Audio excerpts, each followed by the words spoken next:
Commerce ફેકલ્ટીના પ્રથમ વર્ષમાં સ્થાનિક વિદ્યાર્થીઓને પ્રવેશ આપવાના મુદ્દે આજે વિદ્યાર્થીઓ, પૂર્વ વિદ્યાર્થી, ભાજપ અને કોંગ્રેસના નેતાઓએ વિશાળ રેલી કાઢી યુનિવર્સિટીની હેડ ઓફિસ ખાતે પહોંચીને હલ્લાબોલ કર્યો હતો। વડોદરાની MS યુનિવર્સિટીની કોમર્સ ફેકલ્ટીના પ્રથમ વર્ષમાં સ્થાનિક વિદ્યાર્થીઓને પ્રવેશ આપવાના મુદ્દે આજે વિદ્યાર્થીઓ, પૂર્વ વિદ્યાર્થી, ભાજપ અને કોંગ્રેસના નેતાઓએ વિશાળ રેલી કાઢી યુનિવર્સિટી હેડ ઓફિસ ખાતે પહોંચીને હલ્લાબોલ કર્યો હતો અને VC હાય હાયના નારા લગાવ્યા હતા। આ સમયે તમામ વિદ્યાર્થીઓ કાળા પોશાકમાં સજ્જ થઈને આવ્યા હતા। આજના દિવસને કાળો દિવસ ગણાવ્યો હતો। આ સમયે પોલીસ અને વિદ્યાર્થીઓ વચ્ચે ઘર્ષણ થયું હતું અને ઉગ્ર બોલાચાલીના દ્રશ્યો પણ સર્જાયા હતા। રોજ અહીં MS યુનિવર્સિટીની બોયઝ હોસ્ટેલ કેમ્પસ ખાતે ફાઇટ ફોર MSU ના જે ગ્રુપના સભ્યો છે, ભૂતપૂર્વ સેનેટ અને સિન્ડિકેટ મેમ્બર રહી ચૂકેલા છે MS યુનિવર્સિટીમાં, માનનીય દિનેશભાઈ યાદવ, મયંકભાઈ પટેલ, જીગરભાઈ ઇનામદાર, હસમુખભાઈ વાઘેલા તથા અન્ય સભ્યો, તેમના દ્વારા અહીંથી એક રેલીનું આયોજન કરવામાં આવ્યું છે। આ રેલી જે છે યુનિવર્સિટી હેડ ઓફિસ ખાતે જવાની છે। યુનિવર્સિટીના વાઇસ ચાન્સલરને અમે જે રજૂઆત છે અને આવેદનપત્ર છે તે આપવાના છે। રેલીમાં યુનિવર્સિટીમાં જોવા જઈએ તો વિદ્યાર્થી મિત્રો સાથે સાથે સ્થાનિક વિદ્યાર્થીઓ અને એમના જે વાલીઓ છે તે લોકો જોડાયા છે। અમારી માંગ એક જ છે કે સ્થાનિક વિદ્યાર્થીઓનું જે એડમિશનનું કોટા છે તે વધારવામાં આવે, સીટો જે છે તે લોકોને આપવામાં આવે। જે રીતે વાઇસ ચાન્સલર અને MS યુનિવર્સિટીના સત્તાધીશો દ્વારા સીટો ઓછી કરી દેવામાં આવી, કંઈક ને કંઈક એક અન્યાય કરવામાં આવ્યું છે વડોદરાવાસીઓ અને સ્થાનિક વિદ્યાર્થીઓ જોડે। તો એ જે માંગ છે અને જે રજૂઆત છે તેની સાથે અમે રેલી કાઢીશું। આજ રોજ MS યુનિવર્સિટીમાં કાળો દિવસ તરીકે ઓળખાય તે માટે આજ રોજ અમે જે રેલી છે તે કાઢવાના છે। દરેક વિદ્યાર્થી મિત્રો જે કાળું કપડું છે તે પહેરીને આવ્યા છે, કાળા કલરના વસ્ત્ર પહેરીને આવ્યા છે, સાથે સાથે જે આ બ્લેક રિબિન છે તે બાંધીને અમે લોકો આવ્યા છે। અને માંગ એક જ છે કે સર સયાજીરાવ ગાયકવાડ દ્વારા જે સ્થાપિત MS યુનિવર્સિટીમાં પ્રથમ વખત વડોદરાના વિદ્યાર્થીઓને હોવું જોઈએ તે એ લોકોને મળે અને સીટોમાં વધારો કરવામાં આવે। ગઈકાલે જે મિટિંગ થઈ એમાં નિર્ણય લેવામાં આવ્યો કે વડોદરાના સ્થાનિક વિદ્યાર્થીઓને એડમિશન આપીશું, પરંતુ કેટલાક ટકા પર આપીશું તે નક્કી નથી થયું। અમારી માંગ એક જ છે કે 50% અને 50%થી વધારે જે પણ વિદ્યાર્થીઓ લાયા છે ધોરણ 12 બોર્ડની પરીક્ષાની અંદર તે દરેક લોકોને એડમિશન આપવામાં આવે અને જો આ માંગ સ્વીકારવામાં નહીં આવી ત્યાર સુધી આ આંદોલન ચાલુ રહેશે। ફાઇટ ફોર MSU અમે બધા જ આ માતૃ સંસ્થામાંથી ભણીને આગળ વધ્યા છે ને આજે અમે જે છીએ આ માતૃ સંસ્થાની દેન છે। મહારાજા સયાજીરાવ ગાયકવાડે આ યુનિવર્સિટીની સ્થાપના જ્યારે કરી હતી ત્યારે એમને એક લક્ષ્ય રાખ્યો હતો અને એમાં લખ્યું બી છે કે ફોર બરોડા, એટલે બરોડાના સ્ટુડન્ટ્સને વિટેજ આપવું, બરોડાના સ્ટુડન્ટ્સને શિક્ષણ મળે એ હેતુથી સર સયાજીરાવ ગાયકવાડજીએ આ યુનિવર્સિટીની સ્થાપના કરી। અને આજે વાઇસ ચાન્સલર એવું કે ભાઈ આટલાથી આટલા એડમિશનથી હું વધારે નહીં આપી શકું, એ ચાલે નહીં। હાલમાં બોર્ડનું રિઝલ્ટ બી વધારે આ વર્ષે આવ્યું છે। આના પહેલાં કોરોના કાળ દરમિયાન બી આપણે બધા જ વિદ્યાર્થીઓનો સમાવેશ કર્યો છે અને બધાની પરીક્ષાઓ લીધી છે અને સારી રીતે એક્ઝામ બધાની થઈ છે। તો હાલમાં એ વ્યવસ્થા વાઇસ ચાન્સલર શ્રી કેમ ના કરી શકે? વાઇસ ચાન્સલરની જવાબદારી છે કે વિદ્યાર્થીઓને ભણાવવાના। ન્યૂ એજ્યુકેશન પોલિસીમાં બી છે અને વિકાસ પોર્ટલ જે એક ગવર્મેન્ટે બધી યુનિવર્સિટી, સરકારી યુનિવર્સિટીને ભેગા કરીને જે 300 રૂપિયા દરેક યુનિવર્સિટીમાં ફોર્મ ભરવા પડતા હતા એનું આયોજન કર્યું અને એ પછી ડેટા એ લોકો જે યુનિવર્સિટીની ચોઇસ માંગી હોય એ યુનિવર્સિટીમાં ટ્રાન્સફર કરે છે। એટલે આ જવાબદારી વાઇસ ચાન્સલર શ્રીની બને છે। જો વ્યવસ્થા ના આવે તો વ્યવસ્થા ઊભી કરવાની બી જવાબદારી વાઇસ ચાન્સલર શ્રીની છે અને જ્યાં સપોર્ટ જોઈએ ત્યાં વડોદરા શહેરના નાગરિકો એમની જોડે છે। સરકારે આમાં સરકારને કોઈ લેવા દેવા નથી। વાઇસ ચાન્સલર જ આ બેઠક ઘટાડવાનો નિર્ણય ગયા વર્ષે વાઇસ ચાન્સલરે લીધો। સિન્ડિકેટે રિઝોલ્વ કર્યા પછી બી વાઇસ ચાન્સલર શ્રીએ સિન્ડિકેટની મિટિંગ ના બોલાવીને અને પ્રવેશ ગયા વર્ષે બી 500 થી 700 વિદ્યાર્થીઓ આપણા પ્રવેશ વગર રહ્યા હતા। આ વર્ષે બી 2000ની ઉપર વિદ્યાર્થીઓ પ્રવેશ વગર રહી શકે જો એમને જે સીટ પર ડિસાઇડ કરી છે એ પ્રમાણે। તો આપણા વડોદરા શહેરના વિદ્યાર્થીઓ બીજી યુનિવર્સિટીમાં જાય ને હાયર ફી આપીને ભણે એ પોસાય એવા ગરીબ નાગરિકોને છે નહીં।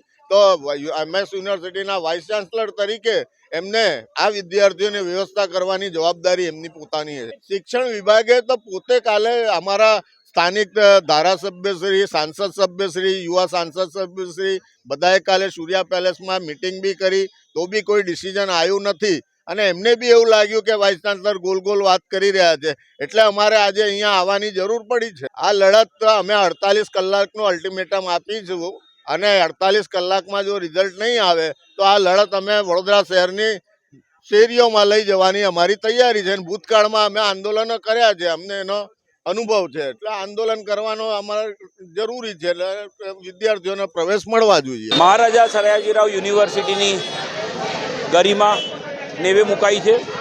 અને એટલે જ કાળો દિવસ તરીકે આજે પૂર્વ વિદ્યાર્થીઓ જે અહીંથી પાસ થયા છે એ તમામ એકત્રિત થયા છે. મુદ્દો અને હેતુ એક જ છે. આ યુનિવર્સિટી અમારી યુનિવર્સિટી, અમે અહીંયાથી જ પાસ થયા છે. ત્યારે વડોદરાના જ વિદ્યાર્થીઓ જો પ્રવેશથી વંચિત રહી જતા હોય તો આ નિર્ણય ખૂબ જ ખોટો, અને આ જ પરિસ્થિતિ આવનાર વર્ષ પછી ચાલુ રહેશે. મારું એવું ચોક્કસ માનવું છે કે સત્તાધીશો ક્યાંક ને ક્યાંક વડોદરા જે સેવા સદનની અંદર જ ખાનગી યુનિવર્સિટીઓ જે આવેલી છે એને આડકતરી રીતે કદાચ લાભ કરાવવા માટે આ પ્રકારના નિર્ણયો લઈ રહી હોય એવું લાગી રહ્યું છે. પરંતુ અમે પૂર્વ વિદ્યાર્થીઓ આ યુનિવર્સિટીએ સારામાં સારા જસ્ટિસ આપેલા છે, સારામાં સારા વકીલો આપેલા છે, અને આ કાયદાના જે જાણકારો છે અમે બધા એકત્રિત થઈને છેલ્લા શ્વાસ સુધી જે કંઈ કરવું પડશે અમે કરીશું. પછી એ ગાંધી ચિંધ્યા માર્ગે હોય કે આક્રમક આંદોલન કરવું પડે કે જેલ પણ ભરવી પડે, જે કંઈ કરવું પડશે તમામ પરિસ્થિતિમાં અમે લડી લેવાના મૂડમાં છે.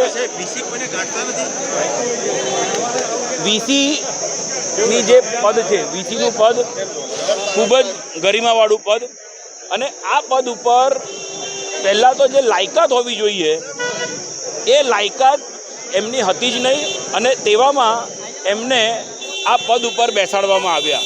ક્યાંક ને ક્યાંક અનુભવનો અભાવ, અને એના પછી જે કુમારી એમના મગજમાં ચડી ગઈ કે એ જે ચાહે કરી શકે છે એ પ્રકારના જે રીતે એ લોકોને નિર્ણયો લેવાના ચાલુ કર્યા છેલ્લા ઘણા વર્ષોથી, પછી એ વાર્ષિક જે કોન્વોકેશન થાય એના નિર્ણયો હોય કે આવા અસંખ્ય નિર્ણયો જ્યારે લેવાયેલા હતા ત્યારે વિદ્યાર્થીઓનું હિત જળવાયું નથી. અને આજે જે પ્રકારનો નિર્ણય છે એમાં વડોદરાના વિદ્યાર્થીઓ જોડે જે અન્યાય થઈ રહ્યો છે એની સામે બાયો ચડાવીને અમે બધા એકત્રિત થયા છે. ચાલો, જે પ્રકારનું વાતાવરણ છે શું લાગી રહ્યું છે? સર સયાજીરાવ ગાયકવાડ, જેણે યુનિવર્સિટીની સ્થાપના કરી, તેમણે સર્વને શિક્ષણ, સારું શિક્ષણ, સસ્તું શિક્ષણ તે માટે મુખ્ય મુદ્દો હતો. સર્વને શિક્ષણ આપવાની વાતો એમણે કરી હતી, અને એનો ફોરો હજુ ગયા વર્ષ સુધી થતું હતું. આજે ₹1 ટોકન પર તમને યુનિવર્સિટી આપી. તમે ફક્ત પોતાનો વહીવટ નથી કરી શકતા. કોમર્સ ફેકલ્ટીમાં 75% એડમિશન રોકી દેવામાં આવ્યા. ખૂબ જ શરમની વાત કહેવાય. અને વીસીને કહી દઈએ કે વીસી, તમને જો આંદોલન સહન કરવાની તાકાત હોય તો જ તમે સહન કરજો, બાકી અમે આંદોલન કરતા થાકીએ નહીં. કારણ પૂર્વ ફોટા અને પૂર્વ સીડી તમને મોકલી આપીશું. 40, 50 દિવસ સુધી આંદોલન કરેલા છે, અને 50 દિવસ સુધી આંદોલનનો ઉકેલ લાવીને જ આ યુનિવર્સિટીના વિદ્યાર્થી અગ્રણીઓ જંપ્યા છે. આજે વિદ્યાર્થીઓ પણ ભેગા થયા છે, નોન પોલિટિકલ રીતે બધા વિદ્યાર્થી અગ્રણીઓ પણ ભેગા થયા છે. આવનારા દિવસોમાં આંદોલન એક સુશાંતિ રીતે, અશાંતિ રીતે, અહિંસક રીતે લડીશું. પણ તમને જે રીતે આંદોલન ચલાવવું હોય એ રીતે કહેજો, એ રીતે પણ કરવા તૈયાર છે. પાસમાં પણ યુનિવર્સિટીના વિદ્યાર્થીઓ માટે કેસો માથે લીધેલા છે, ને પોલીસને સામે કરીને તમે કહેતા હોય ને કે અમે ડરી જઈશું, અમે ડરવાના નથી. અને પબ્લિક પણ જાગી ચૂકી છે. પબ્લિક પણ કહે છે કે જે રીતે સત્તા પલટ થાય છે, અયોધ્યામાં સત્તા પલટ થઈ ગઈ છે, આ વર્ષે તમારી પણ સત્તા પલટ અમે કરી દઈશું એવું વાઇસ ચાન્સેલર કહેવા માંગે છે. એટલે સુધરી જાઓ તો તમારા દિવસો ખરાબ આવવાના છે. આજે તમે જોઈ શકો છો કે વડોદરાના હોસ્ટેલ ગેટ પાસે આજે મોટી સંખ્યામાં વિદ્યાર્થીઓ અને વાલીઓ ભેગા થયા છે. એક જ વાતને લઈને કે વડોદરાના તમામ વિદ્યાર્થીઓને વડોદરાની MS યુનિવર્સિટીમાં એડમિશન મળવું જોઈએ. કારણ કે ગઈકાલે જે હોટલની અંદર મિટિંગ થઈ તેમાં આ લોકોએ એવો નિર્ણય લીધો કે ગયા વર્ષે જેટલી સીટો પર એડમિશન આપવામાં આવ્યું હતું એટલી સીટો પર આ વર્ષે એડમિશન આપવામાં આવશે. પરંતુ આ આંદોલનનો મુખ્ય હેતુ એ છે કે ગયા વર્ષે જેટલા ટકા પર એડમિશન આપવામાં આવ્યું હતું એટલા ટકા પર આ વર્ષે એડમિશન મળવું જોઈએ. એટલે કે ગયા વર્ષે 50% જનરલ કેટેગરી વાળા વિદ્યાર્થીઓને એડમિશન મળ્યું હતું, તો આ વર્ષે પણ 50% વાળા જનરલ કેટેગરી વાળા વિદ્યાર્થીઓને એડમિશન મળવું જોઈએ. એ જ વાતને લઈને આજે મોટી સંખ્યામાં જૂના વિદ્યાર્થી નેતાઓ, સેનેટ સિન્ડિકેટ મેમ્બરો, વિદ્યાર્થીઓ અને તેમના વાલીઓ બધા ભેગા મળીને વાઇસ ચાન્સેલરને રજૂઆત કરવામાં જાય છે. અને બધાનો એક જ અવાજ છે કે 50% પર વડોદરા શહેરવાળા વિદ્યાર્થીઓને એડમિશન મળવું જોઈએ. આજનો દિવસ સમગ્ર વડોદરા શહેર જિલ્લા માટે કાળો દિવસ છે. એ આજે છેલ્લા 10 વર્ષમાં વડોદરા શહેરની જે સંસ્કાર હતા એ કમજોરી નથી. 10 વર્ષની અંદર તમે જુઓ કેટલી પ્રાઇવેટ યુનિવર્સિટીઓ બનાવવામાં આવી. MS યુનિવર્સિટીનું તમે પ્રગતિ જુઓ અને પારુલ અને સિગ્માની પ્રગતિ જુઓ. MS યુનિવર્સિટીને સરકારે જગ્યા આપી હતી. આ મરતિયાઓએ, આ ચોરોએ એ જગ્યા હેતુફેર કરાવીને વેચી મારી. આ લોકોએ MS ને ડેવલપ નથી કરી, પારુલને ડેવલપ કરી. અત્યારે હેતુફેર કરીને જે 2 થી 3 હજાર છોકરાઓને એડમિશન ના મળે એ છોકરાઓ પારુલ અને સિગ્મામાં જાય એવો એક કારસો છે. પણ હવે વડોદરાની પ્રજા જાગી છે. તમે અમારા સંસ્કાર જોયા છે હવે અને સમગ્ર વડોદરા 10 વર્ષથી મારી મીડિયા અમારા અજયભાઈ જેવા અનેક પત્રકારોએ આ ખુલાસો કર્યો છે. વડોદરા શહેરની જનતાને જગાડવા પ્રયાસ કર્યો છે. પણ અમને મોદીજી પર આંધળો ભરોસો હતો. 10 વર્ષમાં મોદીજી તમે અમને શું આપ્યું? અમારું હતું એ બી લઈ લીધું. અમારા છોકરાઓનું ભણતર તો ના લો તમે. અને હવે અમારી ધીરજ ખૂટી ગઈ છે. જો 24 કલાકમાં વીસીને હટાવવામાં નહીં આવ્યો, આ ચોરોને હટાવવામાં નહીં આવ્યા, વડોદરા શહેરના સંસ્કારીજનો સંસ્કાર ભૂલી જશે અને એના જવાબદાર તમે રહેશો. જે દિવસે કોમન યુનિવર્સિટી એક્ટ પસાર થયો તે જ દિવસે કાળો દિવસ હતો આ યુનિવર્સિટી માટે. હવે તો એનું જે પરિણામ આવ્યું છે એને કારણે કાળો દિવસ મનાવવાનો દિવસ એટલે કે સમય આવ્યો છે. યુનિવર્સિટીના 2000થી વધુ વિદ્યાર્થીઓ પ્રવેશથી વંચિત છે. આ તો હજુ શરૂઆત છે. અન્ય ફેકલ્ટીઓ હજુ બાકી છે.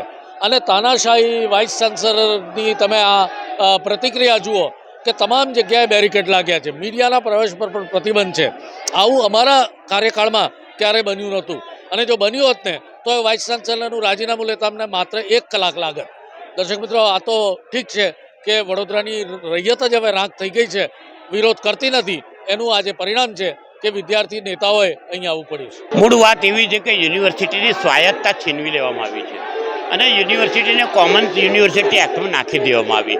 આનાથી શું થયું કે બહારના વિદ્યાર્થીઓને અહીંયા ગાડી એડમિશન આપવામાં આવ્યું અને મૂળભૂત વડોદરાના હિત માટે બનેલી, વડોદરાના લોકો માટે બનેલી એમએસ યુનિવર્સિટીમાં વડોદરાના લોકોને એડમિશન ના મળે અને બહારના લોકોને એડમિશન આપવામાં આવે એક આયોજનપૂર્વકનું કાવતરું છે. મૂળભૂત વાત એવી છે કે ઘરના છોકરા ઘંટી ચાટે અને ઉપાધ્યાયને આટો. આ પ્રક્રિયાની સામે વડોદરા શહેરના દરેક જૂના વિદ્યાર્થી નેતાઓ મેદાનમાં આવ્યા છે ને હવે તો કંઈક કરીને જ છૂટ. આજે અહીંયા ઉપસ્થિત તમામ વાલીગણ, શિક્ષકગણ અને વિદ્યાર્થીગણ દરેક એક જ વસ્તુનું આંદોલન ચાલી રહ્યું છે કે ભાઈ અમારા છોકરાઓને અહીંયા ન્યાય નહીં મળે, અહીંયા એડમિશન નહીં મળે, ક્યાં જઈશું? આજે 67% પર એડમિશન કટ ઓફ 75% પર કટ ઓફ કર્યું છે. ક્યારે ડિક્લેર કર્યું, કેવી રીતે કર્યું, કોઈને ખબર છે નહીં. બરાબર, 67% લાયા પછી બી જનરલ કેટેગરી હોવા છતાં અમને ક્યાં પારુલમાં, જીએસએફસીમાં, સિગ્મામાં, પ્રાઇવેટ ઇન્સ્ટિટ્યૂટમાં જઈએ? શું કામ જઈએ? તમે કોઈ ડિક્લેર કર્યું નથી કેટલા ટકા કટ ઓફ થશે, પૂરતી કોઈને માહિતી છે નહીં. અમને કેટલા દિવસ અહીંયા ધક્કા ખાઈશું? 13 તારીખથી કટ ઓફ જાહેર કર્યું ત્યારથી અમે ધક્કા ખાઈએ છીએ. આ 3જો દિવસ છે અમારો. સતત ઉગ્ર આંદોલન ચાલી રહ્યું છે. આજે જૂના સિન્ડિકેટ સભ્યો બધા જ અહીંયા હાજર છે. એક જ વસ્તુ છે, શિક્ષણને બિઝનેસ ના બનાવો. અમારી રિક્વેસ્ટ છે, આજે અમને ડિસિઝન આપો, ડિક્લેર કરો. જે બી સીટો વધારવી હોય 50%, 55% પર તમે કટ ઓફ મૂકો અને તમામ બરોડાના વિદ્યાર્થીઓને એડમિશન આપો, ન્યાય આપો. વીસીનો નિર્ણય તદ્દન વાહિયાત છે. સામે આવતા નથી, કોઈ સ્ટેટમેન્ટ આપતા નથી, કોઈ ખુલાસો કરતા નથી. ક્યાં સુધી અહીંયા રોજ ધક્કા ખાઈશું? અમે પ્રાઇવેટમાં એડમિશન નહીં લઈએ. અમે વડોદરાના છીએ, અમે એમએસમાં જ ભણીશું અને અહીંયા જ દીકરા દીકરીઓને ભણાવીશું. અમારો હક એક જ છે, એડમિશન આપો. અને અમારો હક છે વડોદરામાં. હું રશ્મિકાંત જોશી મકરપુરા વિસ્તારમાં રહું છું. અહીંયા મારી દીકરી અને આ દીકરાઓ માટે અહીંયા ઉપસ્થિત થયા છે. અમને એડમિશન જોઈએ, બસ એક જ લીટીમાં એડમિશન આપો, અહીંયાથી આંદોલન હટાવો. જય હિન્દ. જોઈએ. રજિસ્ટ્રારે આ વર્ષે વધારે 1400 બેઠકો પ્રવેશ આપવાની જાહેરાત કરી હતી. આ સાથે જ યુનિવર્સિટીના રજિસ્ટ્રાર કૃષ્ણરાજસિંહ ચુડાસમાએ નિવેદન આપ્યું હતું કે ચૂંટાયેલા પ્રતિનિધિઓ સાથે બેઠક બાદ 1400 બેઠક વધારવાનો નિર્ણય લેવામાં આવ્યો છે, જેના આધારે હવે વડોદરાના 95% સ્થાનિક વિદ્યાર્થીઓને કોમર્સ ફેકલ્ટીમાં પ્રવેશ આપીશું. તો બીજી તરફ આજે જાહેરાત બાદ ખાતરી આપે તેવી માંગણી સાથે વિદ્યાર્થીઓ દ્વારા વિરોધ કરવામાં આવી રહ્યો છે અને વિદ્યાર્થીઓએ યુનિવર્સિટીમાં વાઇસ ચાન્સેલર હાયના સૂત્રોચ્ચાર કરી વાઇસ ચાન્સેલરના રાજીનામાની માંગણી કરી છે. વિદ્યાર્થીઓના વિરોધ પ્રદર્શનને લઈને યુનિવર્સિટી પોલીસ છાવણીમાં ફેરવાયું હતું અને હેડ ઓફિસ ખાતે પોલીસ સ્ટાફ ખડકી દેવામાં આવ્યો છે. એમની એડમિશન પ્રક્રિયા અત્યારે ચાલુ રહી છે. તે એડમિશનને લઈ અને વિદ્યાર્થીઓ એમના પેરેન્ટ્સની અંદર અત્યારે ચિંતાનો માહોલ હોવાના કારણે કે એડમિશન મળશે કે નહીં તે લાગણીનો અનુભવ થવાના કારણે અત્યારે આ રિપ્રેઝન્ટેશન થઈ રહ્યું છે. સિવિલ સિટીઝન્સ ઓફ વડોદરા તમામ ને એ ચિંતા છે કે વિદ્યાર્થીઓનું મેરિટ ઘણું ઊંચું રહ્યું છે. એ ઊંચું મેરિટના કારણે વિદ્યાર્થી જો વંચિત રહી જાય તો આ વિદ્યાર્થી માટે થઈને વધારે સીટ્સની ફાળવણી કરવામાં આવે એ રજૂઆત લઈ અને આજે સિવિલ સિટીઝન્સ અહીં આગળ આવ્યા છે. સર, જે નિર્ણય લેવામાં આવ્યો તો પહેલા 75% કટ ઓફનો ગઈકાલે મિટિંગ થઈ, ધારાસભ્યો સંસદ તમામ હતા. શું નિર્ણય લેવામાં આવ્યો એમાં અને એના પર શું કેટલો અમલ થશે? ગઈકાલે રાત્રે મોડી સાંજે એમપીશ્રી તેમજ તમામ ધારાસભ્યોશ્રી સાથે મિટિંગ કરી અને એવો નિર્ણય લેવામાં આવ્યો છે કે ટોટલ જે સંખ્યા છે તેમાંથી આ વખતે 70% વિદ્યાર્થીઓ વડોદરાના લોકલને એડમિશન આપવા માટેની યાદી બહાર પડી હતી. ગયા વર્ષે તે 95% કોટા હતો, તો આ વર્ષે પણ 70% નહીં પરંતુ 75% વિદ્યાર્થીઓને એડમિશન મળે તેના માટે થઈને સર્વસંમતિથી એ કન્ક્લુડ થયું હતું. એટલે ટોટલ સીટ્સની અંદરથી 95% એટલે આશરે 70%થી લઈ અને 75% વચ્ચેનો ડિફરન્સ છે એ લગભગ 1400 સીટ્સ જેટલો છે. એટલે 1400 વધારાની સીટ્સની અંદર વડોદરાના લોકલ સ્ટુડન્ટ જનરલ કેટેગરીના આવરી લેવાય તેવી પોસિબિલિટી ઉપર નિર્ણય લેવાયો હતો. દર વખતે કોઈના કોઈ કટ ઓફ ઉપર એડમિશન રોકાતું હોય છે. બધા વિદ્યાર્થીઓનો સમાવેશ તો ક્યારે પણ હિસ્ટ્રીની અંદર થયો નથી, પણ ચોક્કસપણે આ વખતે રિઝલ્ટ વધારે છે એટલે મેરિટ ઘણું ઊંચું ગયું છે. પણ આ જે સીટ્સ છે એ સીટ્સની અંદર તમામ જનરલ કેટેગરીના વિદ્યાર્થીઓ જે પહેલાં વંચિત રહી જતા હતા તેના માટે થઈને 1400 સીટ્સ વધારે હવે ઉપલબ્ધ રહેશે. આ ઉપરાંત જે કંઈ પણ માર્ગદર્શન સરકારશ્રી પાસેથી લેવાનું હશે તે ચોક્કસપણે લઈ અને પછી યુનિવર્સિટી યોગ્ય નિર્ણય લેશે. એ વાત ઉપર હું કંઈ કમેન્ટ નહીં કરું. હવે જ્યારે આટલો એડમિશનનો રસ છે ત્યારે ઓલ્ટરનેટિવ સુવિધાઓ ઊભી કરવાની થશે. ગઈકાલે પણ એ મોટો ચિંતાનો વિષય હતો કે વિદ્યાર્થીઓનો એડમિશન ત્યારે કરી શકાય જ્યારે માળખાકીય સુવિધા હોય. અત્યારે 3 શિફ્ટની અંદર કોમર્સ ફેકલ્ટી ચાલે છે, સવારે 7 વાગ્યાથી લઈ અને સાંજે 7 વાગ્યા સુધી. એટલે ચોથી શિફ્ટની કોઈ પોસિબિલિટી હાલ દેખાતી નથી, પરંતુ પેરેલલ ક્લાસરૂમ્સ, પેરેલલ બિલ્ડિંગ્સની અંદર જે કોઈ પણ જગ્યાએ જોગવાઈ થઈ શકે ત્યાં આગળ આના વધારાના ક્લાસીસ અને વધારાના ટીચર્સની વ્યવસ્થા કરી અને યુનિવર્સિટી આને એડર કરવાની કોશિશ કરશે. યુનિવર્સિટીનું ફાઇનલ ડિસિઝન યુનિવર્સિટી હાલ ગયા વર્ષે જેમ 95% એડમિશન્સ લોકલ વિદ્યાર્થી વડોદરા શહેર અને વડોદરા જિલ્લાના કર્યા હતા તે પ્રમાણે આ વખતે પણ એ એડમિશન્સ કરશે. 5800ની અંદરથી 95% ગણી શકાય. 95% લોકલના રહેશે. તેનો નિર્ણય આવશે એટલે સરકારશ્રી પાસેથી માર્ગદર્શન મેળવીને આ સવાલ रजिस्ट्रार माटेनो छे। शिक्षण मंत्री के ऑफिस से ये गाइडलाइन आई है कि फ़िलहाल जो लास्ट ईयर की सुविधा थी, लास्ट ईयर के एडमिशन के इंटेक थी, उसी को एडर करके आगे चला जाए, ताकि इस साल जो परसेंटेज में बढ़ोतरी हुई है तो हो सके उतने ज़्यादा विद्यार्थियों को उसके अंदर एडमिशन प्राप्त किया जाए। नियम बदले नहीं है, लेकिन यूजुअली ये होता है कि जब भी 12th का रिज़ल्ट ज़्यादा आता है तो पासिंग स्टूडेंट ज़्यादा हो जाते हैं और हमारी इंटेक कैपेसिटी हमेशा कम पड़ती है। लेकिन उस इंटेक कैपेसिटी के सामने जब तक हमारे पास इंफ्रास्ट्रक्चर ना हो तो हम सुचारू रूप से एजुकेशन एकेडमिक्स नहीं रन कर सकते। तो दोनों चीज़ें हैं साथ में।